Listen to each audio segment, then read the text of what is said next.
And everyone, welcome to our event where we talk about mental health. My name is Councilman Douglas Lawson, District 5 representative for the city of Riviera Beach, and we're going to be addressing mental health in the minority community tonight. One of the initiatives that we've brought to the city is talking about health and wellness in our community. Mental health is something that's underappreciated, underutilized, and undersupported in the minority community. Don't realize that we have the support and resources right here in our community, and it's something that is a need, absolute struggle with individuals from our community, and not just minorities. Individuals from an economic base, individuals from a certain class, individuals from a certain background, where we don't have the same resources that may be accepted and appreciated and used in other classes of individuals. So what our initiative as a city was to provide a support to our residents to talk about mental health and give an outlet for actual residents in our community and all over Palm Beach County. One of the things that the city of Riviera Beach did is we partnered with local organizations to bring this service to the community and to be able to stream it out to the residents all over Riviera Beach, Palm Beach County, and the state of Florida. So without further ado, I want to start out by introducing a good friend, a partner, an individual that I've known for a number of years, and her name is Miss Issa Allen. Please, if you guys give her a round of applause. Miss Allen has her own business. She's from right here in the city of Riviera Beach. She's a mental health therapist, and she's one of my closest friends. She actually was one of my therapists for many years while I was going through life. So this individual has provided support to this community, and she's providing a free outlet to address and discuss mental health in the minority community. So, Miss Allen, thank you. Thank you. Thank you. Thank you, everyone, for coming out tonight. I appreciate each and every one for taking the time out to be here to talk about topics that it's normally either a taboo or we just don't want to talk about when it comes to mental health. When we started this with Councilman Lawson over a year ago, we did a lot of education on mental health, education on depression, education on anxiety, education on PTSD,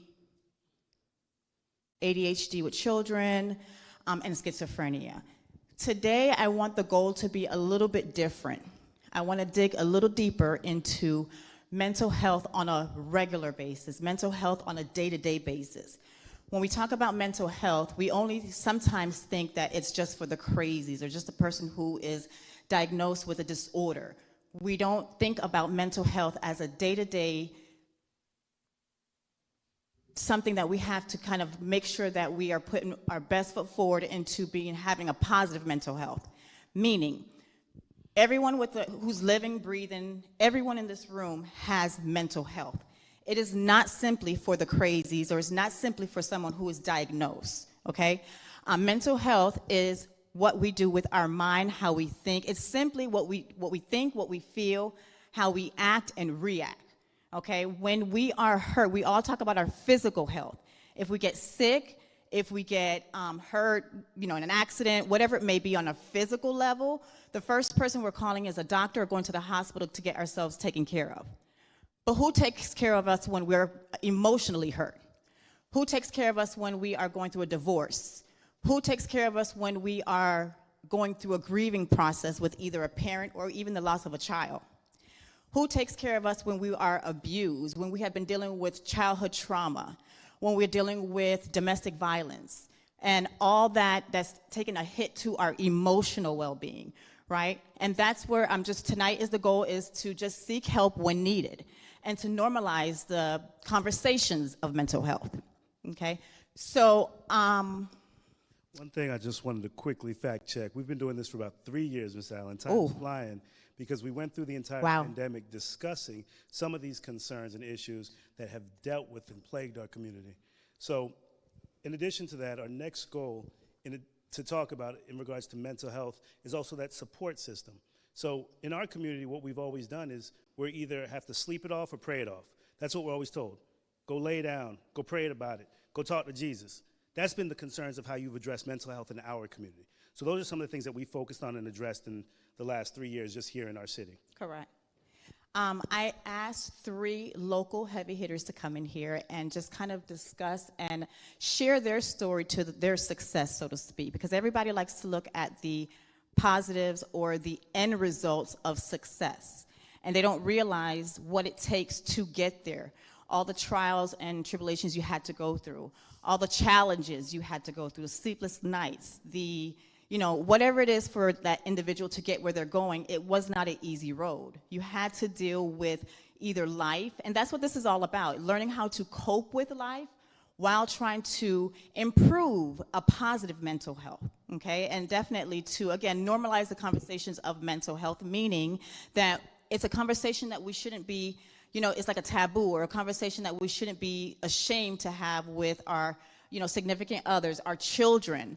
One thing that I do in my schools, majority of my clients are middle school and high school children.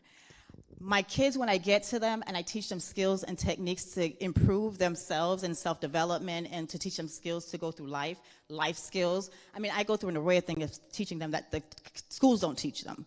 But then they go back into the homes with their parents, and their parents kind of like undo what I'm trying to do with them.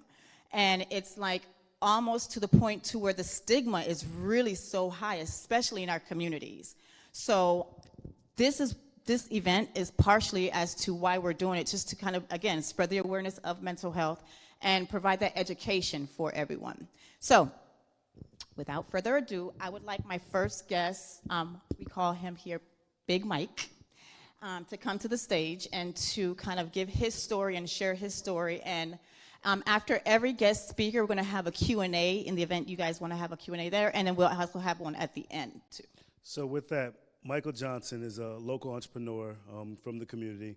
He is someone that I actually came back and saw as a leader in this community because he was engaged and involved in so many different things. So he's going to give our story and just talk about his experiences. So please, a round of applause for Big Mike.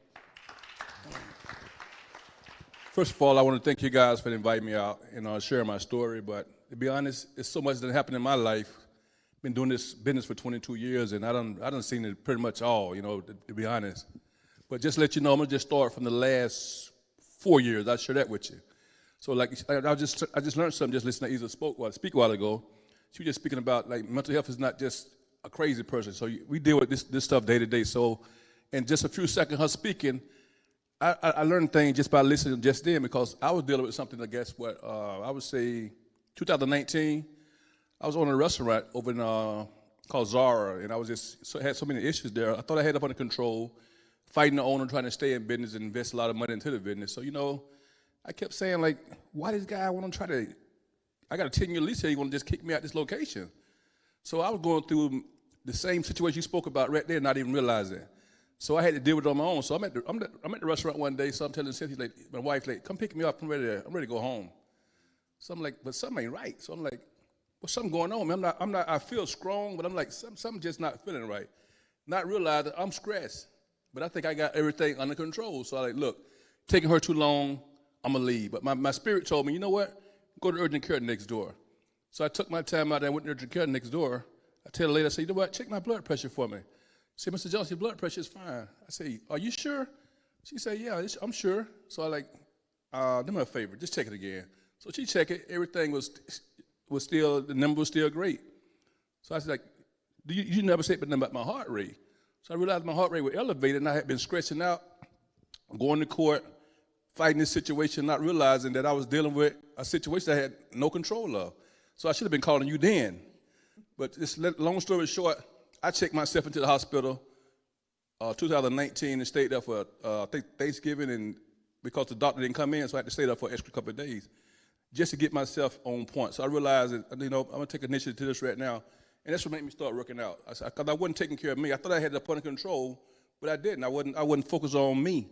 So just let you know what she's saying. Don't think it's a crazy person.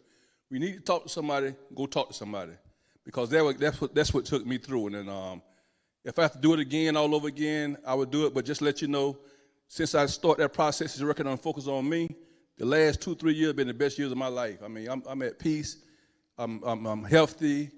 I mean, I enjoy life, and I appreciate you for sharing, because I can forward your information on to other people that I know that need to see you as soon as possible, seriously. Because I thank you guys for inviting me here, because like I said, I have learned a lot just by sitting here listening at you for a few minutes. And like I said, and all the young peoples in life itself, do not be afraid to just take chances, the right chances. And my goal is always to tell people this: you're going to make choices, you're going to make mistakes. But what you always should do, always try to learn from other people's mistakes. I always try to learn from other people's failure. I ask a lot of questions. When I see somebody dealing with something, I ask a lot of questions. It could be with life. It could be whatever the situation. I try to learn much as I can from other people's mistakes, try to make the same mistake. So that's my encouragement to you guys. Just share, find your partner or mentor, and just vent. And that's help carry you. So I just want to share those events with you. Thank you. Thank you, Big Mike. Thank you. And I appreciate two things that he said tonight just now in reference to stress management and to taking care of your mental health, because if you don't, it will definitely, if you don't take care of your mental health, it'll affect your physical health, right? And life has a funny way of just stopping you in your tracks and just making you slow down and just kind of regrouping and then getting back up if you don't take care of your mental health. So I'm glad that he pointed that out, and definitely seeing someone when you feel the need that it is just interfering with your normal day-to-day activities. Does anybody have any questions on a mental health base or just for Big Mike or anything? So two things.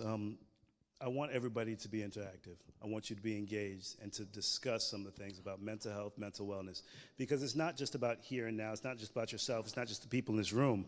We have individuals all across the nation that are watching on live on YouTube and streaming on channel 18 online, because they want to be involved. They want to be engaged. They may not be here in the building, but they're literally getting a message out of this. So any questions that you may ask, they may be trying to ask at home, or they may be online trying to engage, because I've had residents that have called me and said, thank you for hosting these type of events to really address and talk about mental health and mental wellness, because I didn't understand what I was experiencing or what I was feeling.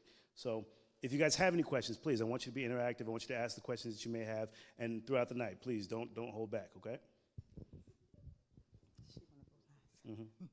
Yes, sir. I think, like what you were saying about gearing everything towards, far as giving out your energy and trying to internalize it and focus on yourself, the balance, like trying to find that balance of, okay, where's me time compared to the external things, as far as whether it's family, let's say children, spouse, your job. Like, how do you, like, where's the structure? Like, where's that initial point where you find that structure, say, okay, now I need to focus on me without it looking selfish or saying, you know what, let me block everything out. It's about me. Two things. One, I feel like the answer was in your statement, which is balance. The key to everything to me is you have to learn how to balance out life. It can't be just too much of the work or too much of family. You have to learn how to balance it out, right? As parents or as adults, sometimes we feel like it is the selfish thing to take care of us first. But if you don't take care of yourself first, how can you be able to take care of someone else, right? And I like to tell a lot of my clients, especially male, well, not especially, but when I say this to my males, they feel like it's something that it's a female thing, which is self-care. You have to be huge on your own self-care. So self-care is something that you do that is a hobby of yours, or something that is your outlet, so to speak, and you do it on a regular basis. And what you're doing is you're refueling that energy you were talking about earlier. You're refueling that energy, you're refueling your tank, so to speak. So if you can consider your body, every morning when you wake up, you have a full tank, right? And then you go through life, you go through days, you go through children, you go through spouses, you go through work, you go through businesses, you go through whatever. And then you're depleted, right? And then you have nothing left for self. So that's where it is, where you go, the self-care comes into where you do it, whether it be 30 minutes a day, an hour a week, or if you just take, like a whole however you set it up, just make sure that you're consistent and dedicated to it. So definitely try self-care and balance in whatever it is that you have going on. Yes, ma'am. Thank you. Here in Riviera Beach, what services do you provide to the community, like counseling and this other kind of help for mental health? And also, if there is people from other communities, especially like people with low income, if they can receive services in this community. Yes, ma'am. So income and generating the income for for therapy is something that was targeted in many of our forms before. Yes, it is expensive. However, a lot of people they don't know that you can pay for mental health therapy through your insurance, and it's under your behavioral health plan. If you do not have insurance, and if you do, and you can pay, sometimes your jobs give you a flex pay, so you can pay for therapy through that as well. In the event you don't have insurance, the finances, or the benefit through your employment, there aren't many therapists out there that does free therapy. There's like 2 or 3 organizations that do it, but they're always filled. I can kind of give the information later on my page or his page to seek out, but that's a difficult topic that we're trying to address. And one of our speakers tonight will hopefully, talk a little bit about the services as well with the organization that she represents. So if you hold tight, we have a great lineup for the rest of the night, and they can address opportunities and resources for mental health and services. In addition to that, if you live here in the city, speaking to your elected officials. If you live in other cities, other municipalities, anywhere in the country, speak to them and just say, listen, we need support, we need services. These are the things that affect our community. We can't necessarily just take tax-paying dollars to actually pay for mental health services, but we have to protect our residents. We have, number one, a fiduciary responsibility to the taxpayers for their taxes and how we take care of their police, their fire, their roads, but we also have a responsibility to the health and wellness of our residents. So finding resources and support for individuals is what we are supposed to be doing as servant leaders. So that's why we created this stream, to allow for an opportunity and an outlet to give at least a monthly service to say, hey, let's talk about it. Mm-hmm. Okay? Mm-hmm. Thank you, ma'am. Did I answer all your questions? I feel like you had many. Okay, thank you. Any other questions? So we're going to keep it moving. We want to get you guys out of here in a timely fashion, so we don't want to keep you delayed. Ms. Issa, you want to go on with the next? Mr. Harrell. Mm-hmm. Okay, so next we're going to have Mr. Harrell. Cartier. Okay.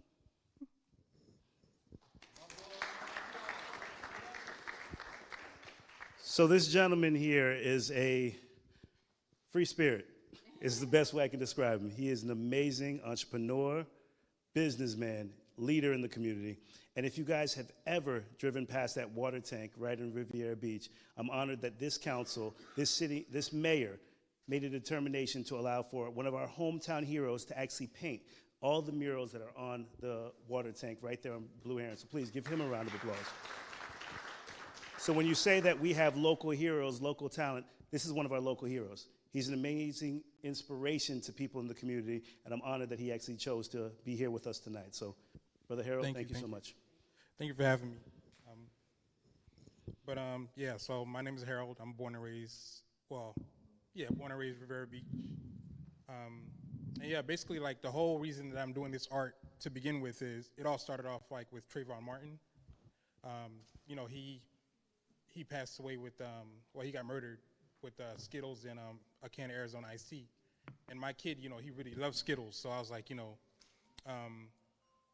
instead of protesting and, making signs and marching like we did for years, like, it was like really playing like on my mental too. So I was like, I need to do something different, something creative. So I felt like, Skittles represented like us as far as people of color in the community. So, because what I wanted them to see is like, we're a sweet people. We have such of like a huge sweet impact on culture and our community, but they don't give us the respect we deserve. So like, they see young black men as monsters, but I want them to see us as sweet, colorful people. So that's why I did my Skittles pieces. It was all just because it all started out because of mental health. Like, so, because I feel like, us in the community, like even being black men in the community, like, we suffer a lot and we don't have nobody to talk to. Even like me growing up, like I was, Haitian. So it's like, I didn't have, like people that look like me, like black Americans respect me. And then on top of that, we had to deal with like cops and stuff like that too. So it's like, I don't know, it's like that played a lot on my mental health too. But I didn't really like take it seriously until like my mom passed like a couple years ago. And I'm like, people like, we have people like, especially people of color, we have a lot of people like, that die. And I don't feel like, life should just go about like, normal after that. Like, it's like we need to talk to somebody. So that's when I start taking it seriously for me. So And yeah, that's my story.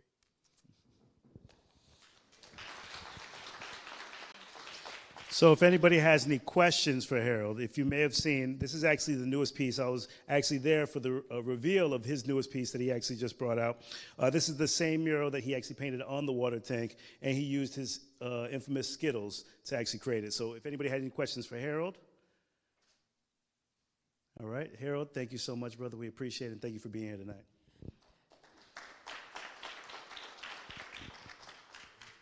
So I want to touch on something that Harold talked about, which is something that I feel like we are all going through a lot lately, which is death, especially with the pandemic, especially with just the grieving process, right? So it's like even with our kids, like they're experiencing death so much that it's almost like a normal thing to them that they're not even processing what's going on. In addition to being in this pandemic and everything that it has to, the isolation and all that affects you, all that affects how you operate, how you think, how you maneuver, and dealing with death and grief is something that you definitely, yes, grieving is to each own, but grieving in a healthy manner matters, right? No one should ever tell you when to stop grieving or how to grieve. But there's a way to do it in a healthy manner that you're not digging yourself into a deeper hole and falling into depression or falling into, anxious behaviors or anxiety or just getting yourself into a rut, so to speak. So I'm glad that you touched on grief and death, and because it's a big, big topic that I think is going over a lot of people's head, lately. Touching on that grief, even just today, last night I had to rush my mother to the hospital, and having somebody to actually deal with. And while we're there sitting in the waiting room, she's talking about, where her will is, where her paperwork for her, as she transitions. And I'm like, listen, you're just having an anxiety panic attack, stop it. But preparing for those things, having those conversations, and then having the ability to, once, admit it, to come home and have somebody to talk to about it. Thank God my wife was there, because I literally broke down just to hear my mother, who's a strong Jamaican woman, to speak like that. To have that type of conversation is not something normal. So growing up, she was one of those ones that said, no, go on your bed. Go pray it off. No worry about it. Like, that was her conversation. And those were the concerns and issues and things that I grew up in. So trying to actually transition into having a conversation with a therapist, talking about my mental, talking about my issues, my needs, was something I didn't grow up experiencing.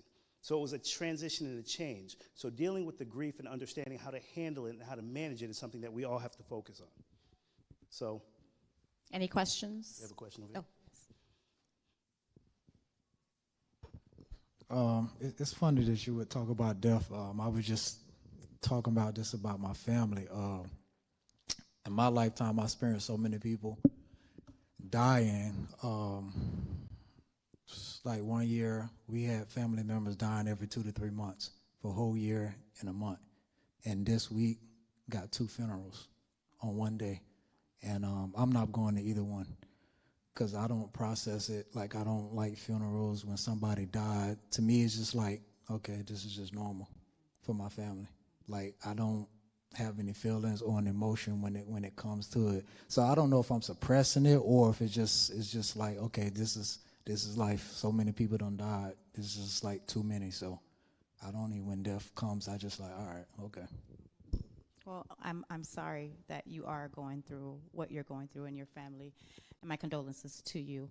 And it can be to where you have been through so much of the same experiences that it's becoming so null and void to you that it doesn't affect you the same way as it would had it been the first experience, So it is something that I encourage you to kind of look into, because, death is an experience to where you don't want to kind of go over it and just continue with life, because what you're doing is putting a Band-Aid over that.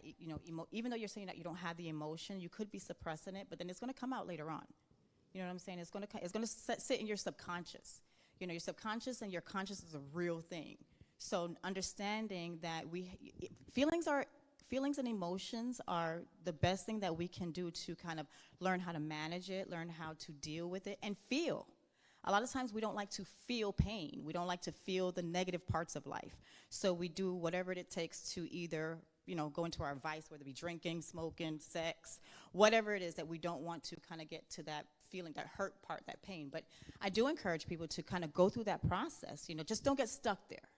And that's where you see someone where you feel like, you know what, and you said it, I've been through so many deaths that now that you don't even want to go, so it's probably something you're conditioning yourself to where you don't want to get to that place again. But I do encourage you to kind of look into that and talk to someone. Yeah. Again, my condolences. Yeah. Like it's funny what he mentioned. I think I have an issue. Like I had someone close to me lose someone, and I find myself trying to, rather than like the whole grieving process, I process it differently. Where I all right, get up, get out of it, rather than allowing like that. Like it feels weird to me. Like, all right, yeah, this is a sad moment, but let's not be sad. Like let's and I don't know, like that's my only way of knowing. Like, all right, let's focus on something positive rather than sitting in this hole. But for some people, they would much rather grieve. So trying to assist somebody through it, like it's an uncomfortable feeling for me to, try to not fix it. Like, right. You know what I mean? Right. Like it's trying to be the fixer. It's like, well, you can't. I don't think the fix is gonna bring my loved one back. That's the only thing that can fix it. But trying to, my big thing is like, I just want to make you happy. Let me make you happy. And sometimes that's the wrong answer as well, right? Well, one thing that points out right now in what you're saying right now is we all have to understand our personality trait and our personality style, right? So if you are that person to your family or if you're just that person that always want to fix other people, sometimes you need to look into that style of yours and ask yourself, is it really conducive to your well-being? You know what I'm saying? Are you always giving, but then you're empty inside? You know what I'm saying? So just tap into your personality style and what it is that, is fulfilling you, or just to say, if you want to lend your hand out to help other people, just make sure that you're good too. Okay. My condolences to you too. Yeah. Thank you.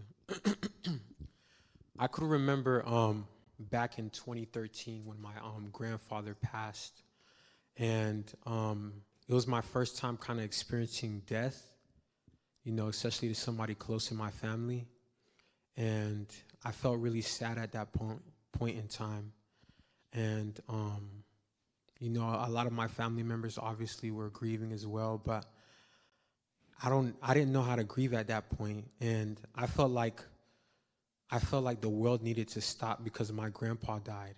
I felt like I needed to look outside, and I was looking outside, and I was like, cars are passing by, people are still walking.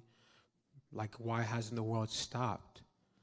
And it kind of it hit me to a point where I think I felt like I was numbing my emotions because I was like, there was this part of me that was like, okay, life goes on. And then there was another part of me that was saying, Jose, you can't control this situation, so why worry about this situation? But yeah, I just wanted to say that. Appreciate that. Thank you. I appreciate that, and that's really, really deep in what you're saying, because I think that sometimes we all have the same experience or feeling to what we're going through, but it's just you don't know, especially our group of people. We weren't taught certain ways on certain things, especially like how to deal with your emotions or your mental health, especially when you're coming from, whether it be, a Caribbean or cultured background, the emotional aspect of things are totally left out. They want you to get good grades, they want you to do good in school, you clean, but that emotional part, like he was saying, when something happened, just go sleep it off. Drink some tea, to do something that is just like you just ignore that emotional part. So now you're trying to fend for yourself on how to deal with, a real emotion at a kid level, right? So you do whatever you can at that moment that you think is right. And it's not wrong what you're saying, because even as you're speaking on a personal level, right? So I'm taking care of my terminally ill mom, and I felt the exact same way you felt, and I felt to say that, why is this happening to me? Why is everything else continuing going on? But you have to tell yourself it's out of your control, one, right? And you dig deeper into your faith, too. And you just have to kind of program yourself and have a different perspective on things, because then your outlook and the way you move, it will be differently. You also want to take care of yourself too, moving forward, and live through the loved ones that you've passed or that has passed on. One more question over here, then we're going to go to the next speaker. Me being in my early 40s, I'm starting to learn more and realizing when we were younger, we didn't think about death. Right. And as I'm getting older now, because I've had, especially within the last year, I think I've been to almost 8 funerals.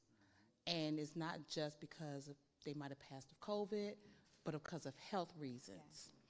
Yeah. And I'm at the point of my life now, it's like anything that bothers me, it makes me nervous. Mm-hmm. I can wake up and my heart palpitating so fast, and I'm like, oh, shoot. Or going to bed, or from walking up the stairs. So how do someone in my early 40s, feel? How do we go through that process? Because we weren't taught about death as a young age, but as we're getting older now, it's like it's just surrounding every day of the week.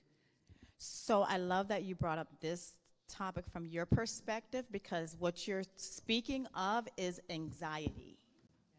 What you're speaking of is because we don't deal with our emotions on a day-to-day basis, we are, again, neglecting that emotion, but that emotion doesn't go anywhere because that's all energy. You understand? So it's that you're kind of, something happens, you go through an experience, and you don't properly process and deal with it, it's just going to get stored in you. Then the day goes on, life goes on, and more things happen, and then whatever was stored in you that you didn't properly process is going to be added to by, again, daily stresses of life, kids, husband, the line again, right? Until it becomes so much that you mentally can't take anymore, so now your body is going to react, and that's where the anxiety feeling, the anxious feeling comes on. Every time you feel some type of trigger, every time, and don't even have to be related to the experience that you've had, because it could come out of nowhere. Anxiety can hit you at driving a car. Anxiety can hit you right now. It could hit me, you know what I'm saying? That's because we're all going through constantly emotions. So the best thing I can say to you is to definitely tap into your feelings, the basic feelings. Like you said, we weren't taught the basic feelings, right? If you were sad, what you crying for? Go to your room. If you were angry, I'm gonna give you something on top of that to be, like the mindset of our parents, it wasn't the best emotionally, but they did the best they could with what they had. You understand? So the best thing you can do now is in your early 40s to definitely tap into your, I tell everyone to look into their strengths and their weaknesses. Right? And whatever you feel like is something that is hindering you or is a barrier for you that might be a weakness, work on that and do different skills to help you to bring up your weaknesses and move forward in your strengths.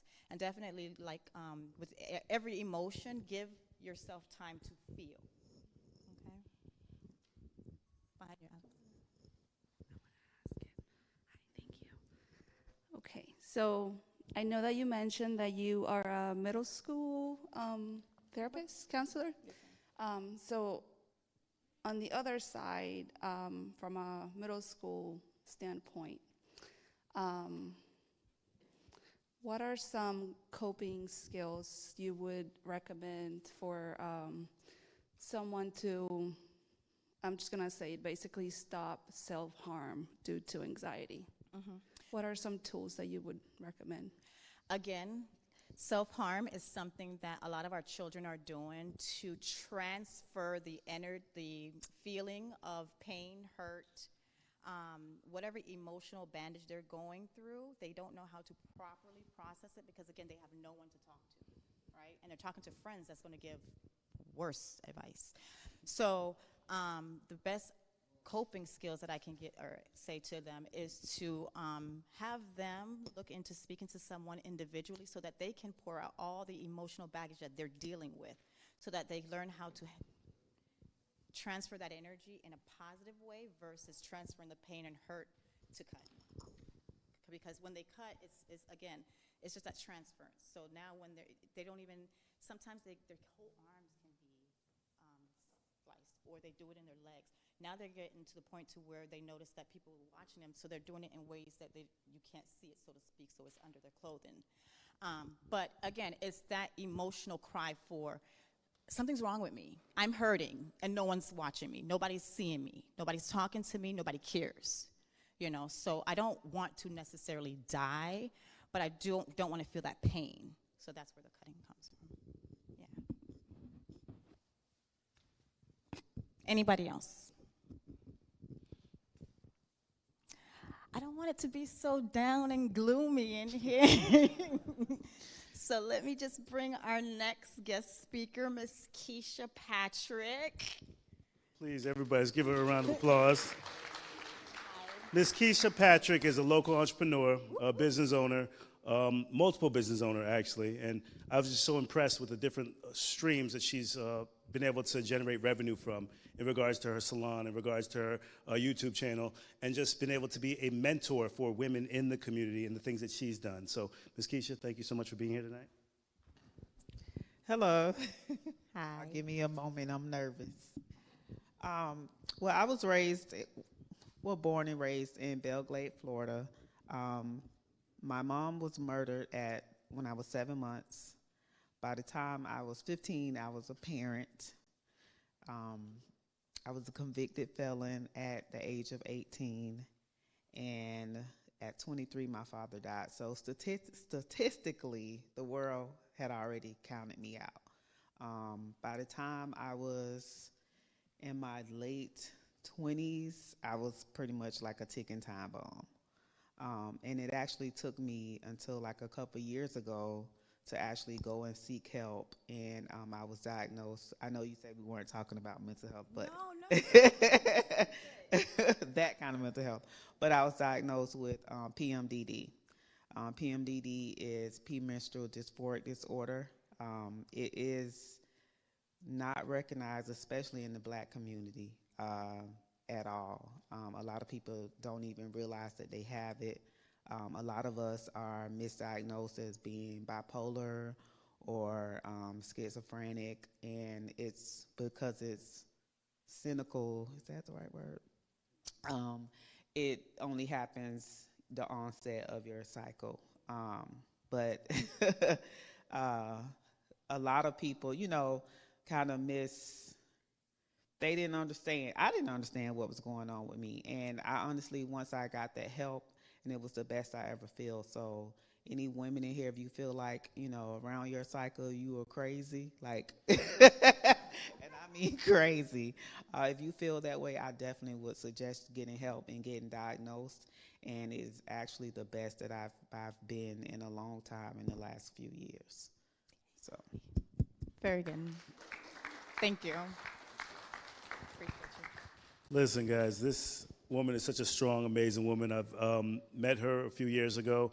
One of my close friends, Troy Patrick, that's her amazing husband and other half. And they're just such a beautiful family that I've just kind of seen them grow and this relationship grow. And it's just seeing that support. We have a group that we meet with once a month where we talk about certain concerns, issues. It actually started about developing business, foundation builders, but it's actually led into actual support system, developing family, network, businesses, entrepreneurship. And it's allowed for us to kind of, to relate to one another. So just seeing this family, thank you guys for coming tonight. You guys, it's an honor to have you guys here and just to be able to hear some of the story and just kind of get a little insight to what you guys experience. So thank you so much. Keisha, thank you so much for that story, because what you just expressed is exactly what I was trying to convey in the goal for tonight, to saying that, yes, mental health is about, what we think, feel, but you just said it, like the world could have counted you out a long time ago based on the statistics that you've been through. However, you chose differently, right? And you chose to do better, and you chose to move in a way to where you're not going to follow the statistics and become more than what they count you out to be. So kudos to you, one. And I want to point out something that she talked about in reference to starting all the way from 7 months, she suffered trauma. And a lot of us, and then it goes on, she explained. So trauma, and especially childhood trauma, is a lot of things, a lot of times that we don't tap into. We don't kind of look into as to, have we suffered any trauma that we didn't properly heal and grow from? Are we still dealing with trauma from our childhood in our adulthood that now pours out into our relationships, that pours out into our work, that pours out into our parental skills, so to speak? Are you repeating the same mistakes from your parents to your own children, or are you correcting them? Are you bringing luggage from your past into your relationship and not trying to fix you, but always pointing out to the other person? Are you at work playing the blame game and always thinking, that it's, people are out to get you? Whatever it may be, it is very important to tap into any traumas that you deem a trauma, because what I might be traumatic for me may not be traumatic for you, because we all have a different perspectives, we come from a different background. So whatever you deem as traumatic for you, just make sure that you're taking the time out to, again, process, heal, and grow from those traumas so that you can be the best you can be, so to speak. Any questions?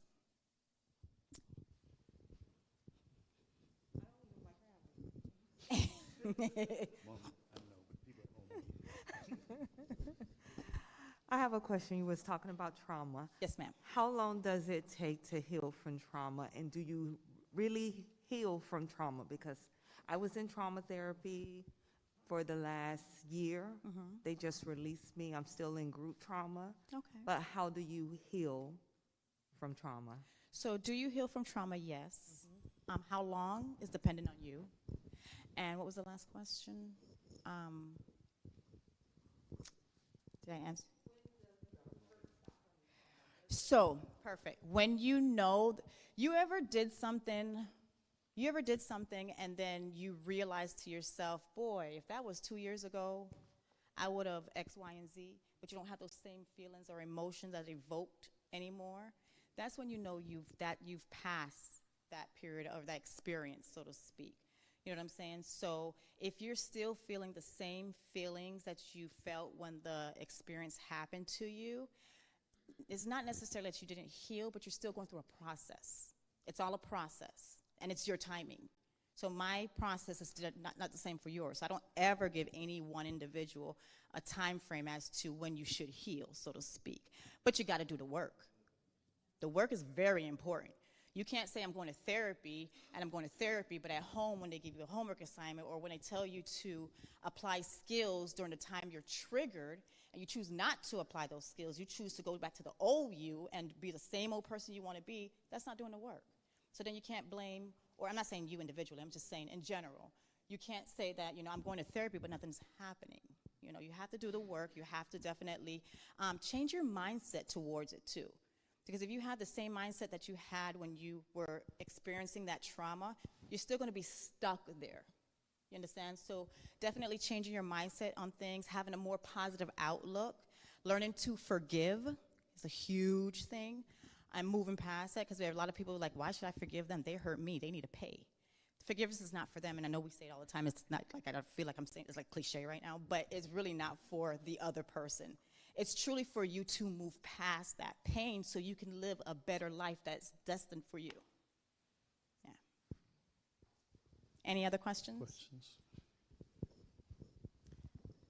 I just heard you say, try to have a positive outlook, but I feel like just me personally, my history is I'm a healthcare worker, been a nurse for 12 years, and COVID really did a lot to me mentally, and just emotionally, encountering people on a daily basis, trying to have a positive outlook. I can't separate I have a feeling that is I feel like I'm still hurting. Okay. But when someone's well, just have a positive outlook, I'm but I feel like I'd be fake because I'm still feeling hurt, but I have to put on a smile because that's what I know I'm supposed to do. So it's I don't know how to match what I'm feeling, what I'm supposed to do on the face with what I'm feeling really in my soul or in me. Okay. So Kudos to you for being a healthcare worker during this pandemic and COVID time, because you guys have gone through so much, right? And I don't think that the focus is to improve what you guys are, that stress reliever. I don't think that a lot of people look into that too, because you guys do so much for a long period of time, but then nobody's focusing back to that self-care and stress relieving. So kudos to what you're doing. Secondly, with trying to make that conversion from what you're truly feeling to just having a positive outlook, that again is a process. And if that's not typically your style, so to speak, it's something that you have to work on daily. And you have to do the work daily. And it's going to be so much that it's going to, in the beginning, it's going to feel fake because it's not you. But you're not trying to be you. You're trying to be a better you. You're trying to be a newer you, right? So I, off the top of my head, encourage you to do a lot of positive affirmations, right? What you say to yourself matters. What you think matters. So even when you find yourself doing the negative self-talk or just being negative in a sense to where you're feeling negative, so you're just going to, like, even realists like to say, oh, I'm just real and that's what it is. Well, yeah, you can be real, but you're going to be stuck there. So what you want to do is constantly identify when you are being your way and make a conscious effort and be consistent with always converting that thought. So you said earlier that someone tell you, oh, just have a positive outlook, but you don't want to, because so I'm an introvert naturally also. So okay. I just naturally go to what I feel comfortable with, just self-isolating. So what you just said there, I want to naturally go to what's comfortable, right there. Take that piece and then just kind of do something that you're not used to doing. Because you can't continue doing the same thing and expect for different results, right? So take that piece, and when you feel comfortable, shake that off. So I got to do something different, right? And then take the skills and techniques that you may learn in the event that you see a therapist. They'll give you skills. So like one of them would be the positive affirmations every morning, 3 times a day and 3 times at night. The more you repeat something to yourself, even if you don't believe it at the beginning, even if you don't feel it, constantly say it to yourself so that, again, that subconscious is hearing it. So you might not feel it, but your subconscious is hearing it. And when you tell yourself something over and over and over and over and over and over and over and over and over, at some point you are going to start to click, and you're going to start to convert, and then you're going to start to feel it. And when you feel something, you walk in it, right? So whatever it is that you're going through, again, like whether it be that negative self-talk, write down different things that you want to see yourself 6 months from now. I want to be a positive person. So say that. Put a sticky on your wall every day. I want to be a positive person. I want to be or I will be. Not want to. Don't say want, because you want to stand in assertion that's what you are going to be. So I will be positive. I will be positive. And when you find yourself being negative on a daily basis, day-to-day, just identify when you're doing that and then just switch it to something positive. Okay? Does that? Yeah. Okay. But there's so much more you can do. But that comes with kind of getting your own personal therapy so that she can guide you and hold you accountable for what you're doing. Thank you. Mindfulness, yoga, mindful meditation, yoga, prayer, meditation and prayer, your faith, self-care. Take that time out again for yourself to making sure you're fulfilling yourself again. Stay away from negative people. Negative energies. You want to make your space to where you are on a mission to, becoming a better you. Yeah. Any other questions? I don't necessarily have a question, but it's more of a comment, because kind of hearing the things that you're saying. I remember there was like a quote that I remember learning from my fraternity. And it went like, watch your thoughts, for your thoughts control your words. Watch your words, for your words control your actions. Watch your actions, for your actions control your habits. Watch your habits, for your habits control your character. And watch your character, for your character controls your destiny. And it made me think about how everything that we do always goes to the mind. That's right. And how you're talking about the subconscious and the conscious mind. And I remember listening to a YouTube video. I forgot the lady's name, but I think it was Mel Robbins. And she was talking about the reticulating activating system.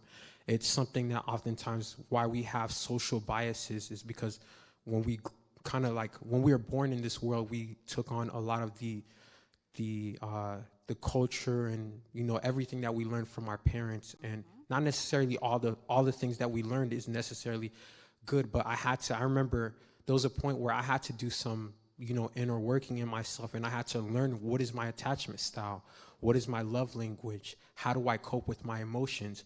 And I think the first thing that I really struggled with, you know, and I think this was just not me, but a lot of people who looked like me, is recognizing my emotions first. Yeah. And that was always a problem with me. I didn't know if I was sad, I would always kind of like shrug it over. And I didn't think of it as anything, but it was more of something that was automatic that I just did. And I didn't notice that. So sometimes for me, I had to take time and say, you know, like, how do I feel? What am I feeling in my body? Perfect. Is this feeling in motion, or is this feeling constantly moving? Mm-hmm. You know? And I had to like practice habits, because I know I read a lot of books about like habits and atomic habits, and it was talking about like using keystone habits like exercising, meditation, and reading, because it affects other areas in my life. So yeah, I still work on it. You know, I'm still struggling. It's always a battle, like you mentioned, every single day. And I feel like healing is not something that it's a one and done. Correct. You have to heal every single day. You have to work on it every single day. So yeah, make that choice. Yeah. Mm-hmm. Thank you.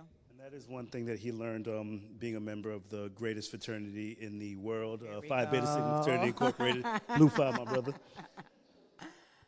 But I guess we're going to continue because we do want to just leave some Q&A for the end after we have our last speaker. So Ms. Issa, if you want to go ahead and do our introduction. I believe she's here in the back. Oh, there she is. Miss Beautiful Lisa will come up here. She is a representative of Nami, and she is going to offer us or provide us with the resources that Nami offers. And their office is right next to St. Mary's Hospital. So NAMI is the National Alliance on Mental Illness. Since we started this organization, since we started this program with the city, I've wanted to actually introduce NAMI to our city, to allow for them to partner with the city in regards to the services that they have and they provide. So Ms. Lisa, because of COVID, because of time constraints, and because of the ability of trying to transfer from governance over to just kind of healthcare workers over the last 2 years is what we've had to do within our political arena. We're trying to bring this organization to the city to provide the resources they have on a day-to-day basis to our residents. So please, Ms. Lisa, it's an honor to have you here tonight. Thank you so much for coming. You're a blessing. Thank you. So guys, please, one more round of applause for Ms. Lisa. Yes, please. Good evening. I am so excited to be here. I have to say, in this room is so much success. What I hear is success. I know that we are talking about mental illnesses. I am one that I have to say have recovered from a mental illness. And still, you know, I still have issues that I have to deal with every day. And I'll just give a little background and I'll talk about NAMI. I am a minister. I am a mother of 3 and a grandmother of 4. I'm a human resources professional. I have an associate's degree. I have a bachelor's degree. I have a master's degree. And I am working on my doctorate in Christian counseling. I said that, thank you. I said that because what I've come from didn't stop me from achieving. And a lot of people don't know I have a classmate sitting back there. We've known each other since we were little kids in elementary school. So she said early 40s, but I'm going to let her have that, though. I'm going to let her have it. We almost, yeah, okay.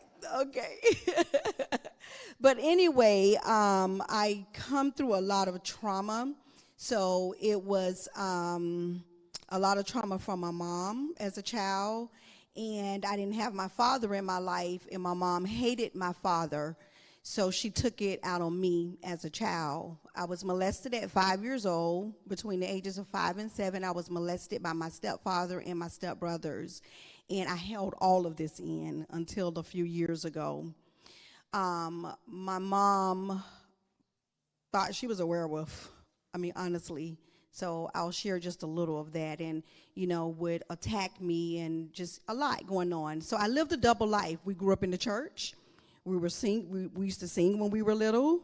And I was a public speaker, oratorical speaker. So, I would be out in the public and winning all the, awards and everything. But behind the closed doors, I was hurting and I was suffering. So what happened, it spilled over into relationships for me. And it spills over into different things, as Issa was saying, different areas of your lives, for other people. But before I move on, I have got to give honor to Mr. Douglas Lawson. Thank you so much. I know protocol, I'm so sorry. And Miss Issa Allen, I have got to give honor. Yes, this is my partner. I have to say. I have my own ministry called It's a Girls Thing, and we started in my home about 6 years ago, and it was for ages 16 to 25 years old. And we've had some awesome group meetings. But because of COVID, everything wasn't bad about COVID. Because of COVID, we had to go virtual. And there's many women of all ages that are on the live Facebook. So now, after having several forums last year, we started having mental health and the pandemic, and it's a lot of it is geared to around youth, to give community service hours, mental health and grief, mental health and the civil unrest. Issa has been one of our panelists, and it has been the It's a Girls Thing, which is different from the mental health forums that I do because I'm the mental health coordinator at my church.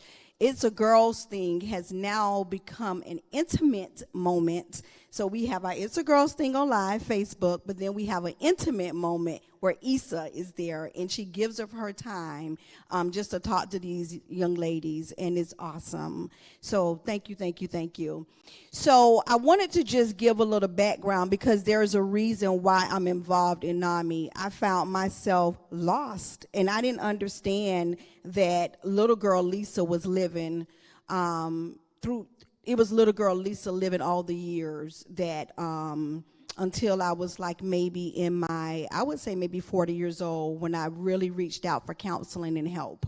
And therapy, everyone, please know that therapy is the best thing that you can do. Please know that. It has changed my life. I also have a psychiatrist, and I understand the medications, I understand all of that, but Issa has given some powerful tools I've used, journaling. I know you was asking some things. I believe in to thine own self be true. Take off the mask, and let's deal with our issues, and issues can be dealt with. I found myself reaching out when I was so lost, and I was diagnosed as having bipolar disorder in 2007. I was diagnosed many years ago. Who was the young lady talking about PMDD? Many years ago. I used to pop off, just didn't understand it. And then I realized that it was beyond the 2 weeks prior, because that's that 2 weeks prior to your menstrual. It was beyond that. It was just like at any given point, I started realizing that. But I did not get the help that I needed until I turned about 40 years old, and I was going through a horrible divorce. So I reached out to NAMI, and someone told me about NAMI, the National Alliance on Mental Illness, and I'm telling you, I got so much information. There's so much information out there, so many resources, and I just became curious. And I found myself going to some of the programs that they have, like the peer-to-peer program. I found myself in some dark moments, and this was even up until a couple of years ago. I would just stop by the one in Lake Worth and just sit in there, and it would be having some type of educational program that was going on. It was really, really good. So anyway, I am now the vice president of the board of directors for Nami Palm Beach County. It is in West Palm Beach. This is our time. Do y'all hear me? This is our time. Nami has a hunger to go into the Black community. Nami has received funding to go into the Black community and faith community. So I'm telling you, it is almost like I have chill bumps. This is what I live and breathe, because I'm a testimony of dealing with and suffering from a mental illness, but still being successful, because God is good. So I'm looking at successful people, and I'm so proud of you all. And those that are dealing with mental issues, it's not over. You can still make it through. So Nami is one of the world's largest grassroots organizations that educates, advocates, provides education, support, and resources to those that are dealing with mental health conditions and families of those that are dealing with mental health conditions.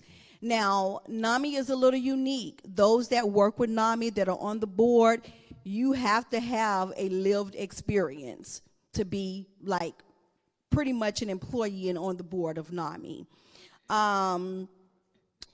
Nami offers a lot of different programs that our community does not know about. And I am like Doug and Issa and some of the other ones I heard talking. I grew up in the church. Everything was the devil. And if you don't pray, you're not going to get better. That's all I knew. So if we came saying we want to go to therapy, then it's almost like you're slapping God in the face, saying that, you know, you don't have the faith and God can't do it. But that is absolutely wrong. So when you go through different traumas, it causes different mental health conditions. And that's, you know, exactly what I went through. So some of the programs that Nami Palm Beach County offers is Nami Family to Family. And this one is an 8-session educational program for families, significant others, and friends of people with mental health conditions. It is designed or designated evidence-based program. Okay, its research shows that program significantly improves the coping and problem-solving abilities of the people closest to a person with a mental health condition. So family to family, people coming together, hearing about what other families are going through and getting the education, this is what we need in our Black community. Another one is the Nami Family Support Group, and this is, again, family members of an individual dealing with a mental health condition. So the Nami Family Support Group is a support group for family members, caregivers, and loved ones of individuals living with mental illness. Attendees gain insight from the challenges and successes of others facing similar circumstances. This group is facilitated by family members, and those family members have lived experiences. So I have a lived experience because I didn't know that my mom was dealing with the mental illness, you know, when I was growing up. I didn't know nothing about a mental illness. My son also had some mental illnesses that, you know, I had to go through with him and take him to counseling and therapy. Nami Basics is a 6-session education program for parents and caregivers who provide care for youth ages 22 and younger who are experiencing mental health symptoms. Nami Basics is available online and on demand. So Nami Basics is all of these programs I'm talking about are completely free. I couldn't wait to get up here because I wanted to tell you there's like so many free resources. For those living with mental health conditions, we have Nami Peer-to-Peer. Now you all have these brochures. Okay, so basically what I'm reading is in the brochure. So we have the Nami Peer-to-Peer, the Nami Connection Support Group, Nami Palm Beach County Young Adult Support Group, which is a social support group for ages 18 to 35. And I love that because when you have that age group, especially like 16 to 25 is just like my passion, because I feel like that's the age where people get missed, you know, because like I mentor young kids, I mentor teenagers, and been doing that over a decade. But I also mentor young women because I got married at 17 years old. And it wasn't because I was pregnant. I ended up getting pregnant, but it was issues that I dealt with at home that drove me to living with the man, and the way I was raised in the church. I wanted to get married instead of shacking. Any old people in here? So they would call it shacking, you know, if you're living with someone and you having sex, you know, outside of marriage. So I got married at 17 years old. My life changed drastically, and I went through a lot of challenges. By the time I turned 25 years old, I faced homelessness 17 times. So went through a lot, but I don't look like what I've been through. Some more things is the Nami Peer Council program that they have. They have Nami on Wednesday Drop-In Center. This is what I went to. Nami on Wednesday Drop-In Center. It's a weekly drop-in offering social and recreational activities. And I also went to the Connection Support Group. Community presentations. This is so good. They have actually presented with Oasis Church International, Oasis Community Development Center, which is my church. Nami Ending the Silence. Awesome presentation. And this is directed towards either students or caregivers of students. And the presenters talk about her daughter being suicidal, had been suicidal. So she talks about, you know, what happened. And then there's a young lady that speaks about what she went through when she was suicidal. So this is a very, very good community presentation.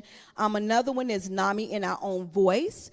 And these are people with lived experiences where, you know, they train people to give back to the community and talk about what they actually went through, you know, in their mental health challenges. And then they have the Nami Palm Beach County General Meetings. At the bottom, you'll see some additional programs and services that Nami provides: a resource line, wellness workshops, Nami Smarts for advocacy, Nami Providers, Nami Walks. I don't know if you ever heard of that, but that's one of the fundraisers and one of the biggest community awareness programs that Nami does on an annual basis to raise awareness to the stigma that's attached to mental illnesses. It's a huge stigma.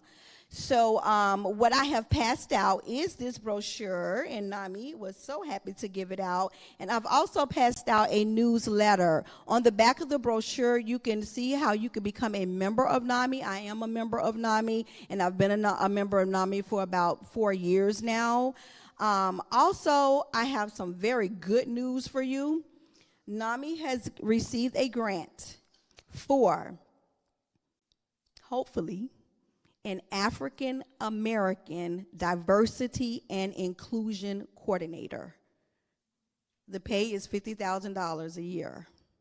So this African American, they want to have a lived experience. So it can be someone that has a mental health condition or is a family member or a caregiver of someone with a mental health condition. So if you know anyone, I do have flyers. The information is here where you can actually log in. This person is going to be the person that's probably going to partner with someone like Doug and myself as well, and also go into the faith-based community in the African-American community. Doesn't that sound good? And it's time for us to take off the mask. You know, I mean, we walk around like we got it all together, but we're hurting inside, and we have to deal with our issues. So I believe not only being healed, but I believe in being whole. And I'm going to be quiet because I can just talk all night. Oh, no, you're going to keep talking. Okay. Keep talking. So tomorrow, Oasis Church International and Oasis Community Development Center will be hosting mental health and relationships. It's going to be on our Facebook. That's Oasis Church Community Development Center. I have the link if you wanted to go on Zoom. It is 8 hours of community service for high school students. Anybody of any age could benefit from this, okay? And then NAMI, and hopefully by that time, March 5th, we maybe can partner and bring the city or someone in, but we've already planned an event for youth. It's a youth workshop on March 5th, and I'll get more information out to Mr. Douglas Lawson. Miss Lisa, if you could give the contact information for the families watching at home, because they don't have the brochure. But Oh, okay, if yes. You give them the contact for the hiring, for the position, and then also how to get in contact with NAMI. Absolutely. So to contact NAMI, Palm Beach County, the address is 5205 Greenwood Avenue, Suite 110, West Palm Beach, Florida, 33407. And the telephone number is 561-588-3477. You can email at info@NAMIPB, and that's NAMIPBC.org. NAMIPBC.org, and that's info at. And then the website is www.namipbc.org. And the flyer that says we are hiring, learn more here, you will go to NAMI, NAMIPBC.org /get hyphen, that's that dash, involved /employment. All right. Any questions about this position, you will contact Catherine Murphy. She is NAMI Palm Beach County Director of Programs, and she is at Catherine Murphy at NAMIPBC.org, or by calling 561-588-3477. And my information is on the flyers that Issa put out as well. Okay, thank you all so much. Yes, please. Miss Lisa is phenomenal for this community, from this community, and providing these services. We talked about how you can provide these free services to residents of the community, and this is just one of them. So we're going to have a lot of this information. We'll have the flyers and the pamphlets at City Hall for residents that are watching at home. And then anybody, we're going to have just a couple minutes of just some meet and greet afterwards. So if you have any questions for Miss Lisa or Issa, you can go ahead and discuss that after we close out. Thank you. One more thing, I'm so sorry. I was born at Good Samaritan in West Palm Beach, but I am straight from Riviera Beach. I was raised in Riviera Beach. This is my city. So that joy right there. A round of applause for Miss Lisa. The reason she's so excited is because this is something that we don't talk about here in this community, where most of us grew up in. The ones that are watching at home, this is the talent that we have here in our community and the support system that we have in this community. All the speakers are from Palm Beach County. Myself and Miss Issa are from here in Riviera Beach. Miss Lisa's from Riviera Beach. And these are the resources that we have right here in this community. So, again, Miss Lisa. I do want to bring Miss Jolisa Castell for a quick second. She is a licensed mental health counselor here that has partnered with, or employed now with social age counseling, but she has some information to give for inexpensive therapy? Or? Yes. So I know Issa had mentioned going with your insurance, but if you don't have insurance, you can also look online at inclusivetherapist.com. They really target Black and brown therapists, which is very hard to find. So you can look online there. Also Open Path, which is scaled feed. It's about $30 to $60 a session. You could speak with the therapist if you're unable to afford sessions, and have a sliding scale there as well. There's also therapy for Black girls. There is also Psychology Today. You can find numerous therapists out there that offer sliding scales. So I did want to provide that information. Inclusive. And what we'll do is we'll get all this information as well, and we'll share this either on the city website or our Facebook pages so that we can have all of the links and resources. Because saying $30 to $60 per session, that's good. Because therapy, you're looking at $300 an hour from what I've seen. So that is excellent in the different resources that we have and opportunities. One thing that I want you guys to understand is just because it's discounted or free doesn't reduce the quality of that service that's provided. It's literally a resource that we're given to assist. That's something that's needed in our community for individuals that may not have the means to actually pay for it. So before we close tonight, I do want to leave everyone with the thought and or idea to always try to improve your self-development. Ask yourself on 5 different tiers, where are you on a scale of 1 to 10, 10 being the highest or the best, 1 being the least or the worst. Mentally, where are you? Financially, career-wise, where are you? Socially, where are you? Physically, even though I'm talking about mental health, it's very important to exercise, to watch what you eat, intake of water, get enough sleep, take your vitamins to make you a better whole to function daily. So the 5 ones again were mentally, physically, spiritually is the last one. Where are you spiritually? Right? And if that number is a little low or in the median, ask yourself, what can you do to improve that number on a daily basis?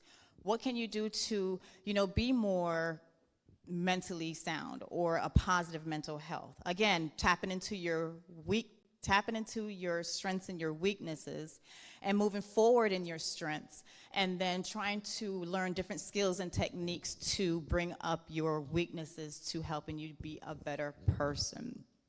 So, real quick, I just wanted to quickly thank Ms. Issa Allen. She's done this program for over 3 years.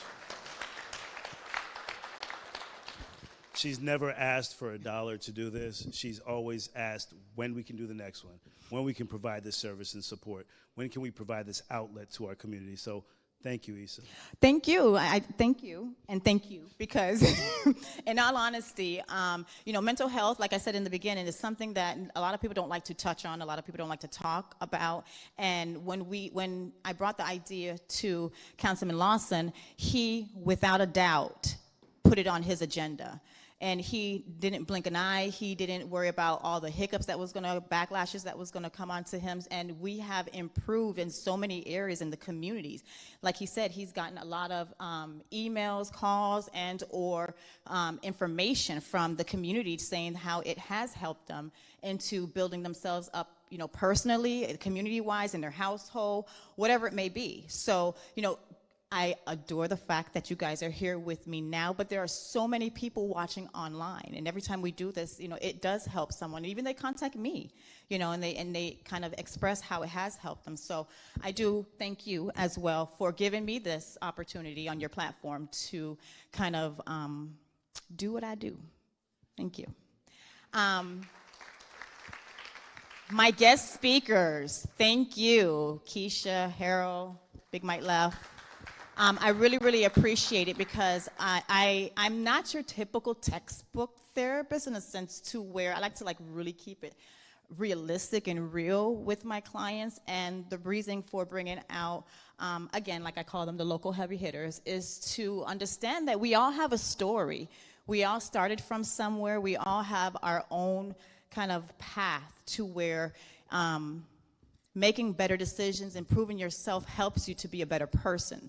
So learning or hearing someone else's story can kind of influence and or help you to understand you're not going through this alone, right? You may see, again, the success of everyone, but you don't know their back end story. You know, so again, I appreciate you, Keisha, Harold, and Big Mike for coming and sharing your story with us on this platform, because me just talking about mental health, yes, is one thing, but to make it relatable with people that you see every day is another thing too. Miss Lisa, thank you as always, and bringing the resources and information. And again, everyone who took the time out to be here, thank you. So everybody, thank you so much.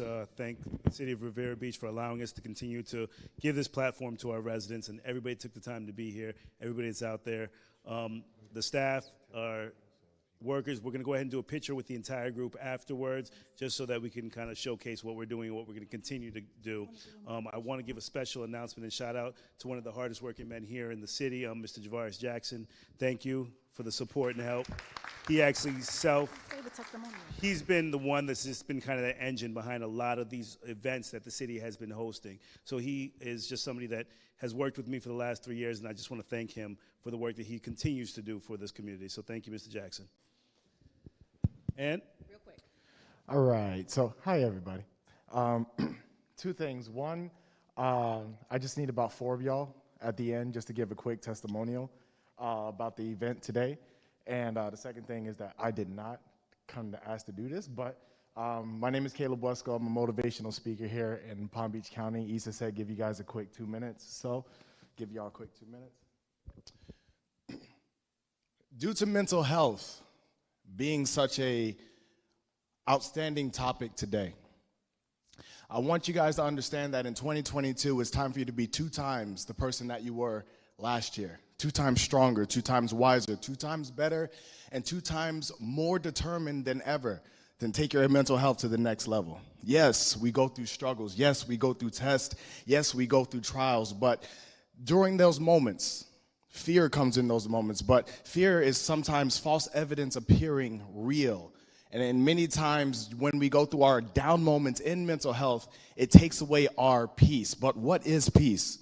Peace is not the absence of hardship, hard work, or trouble, but true peace is to be in the midst of all those things and still keep calm in your heart.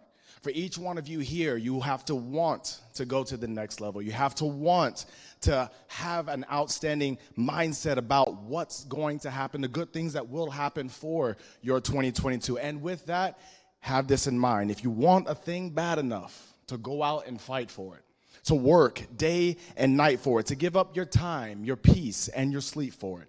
If all that you dream and scheme is about it and life seems useless and worthless without it, if you gladly sweat for it, fret for it, plan for it, and lose all your terror of the opposition for it, everything that you desire to have, including an outstanding mental health, you can have it this year. So I want you to repeat after me. Say, I will be successful. I will be the best version of me. I will make this the best year.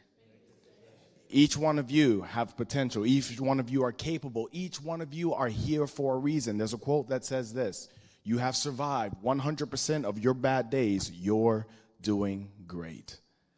So everybody that's here, when you walk out of these doors today, you're walking out better. You're walking out stronger, and continue to invest in the community, because these moments like this need to grow more in the community, and it starts with you. It starts with me. It starts with us. My name is Caleb Wesco, motivational speaker to keep you going every single day.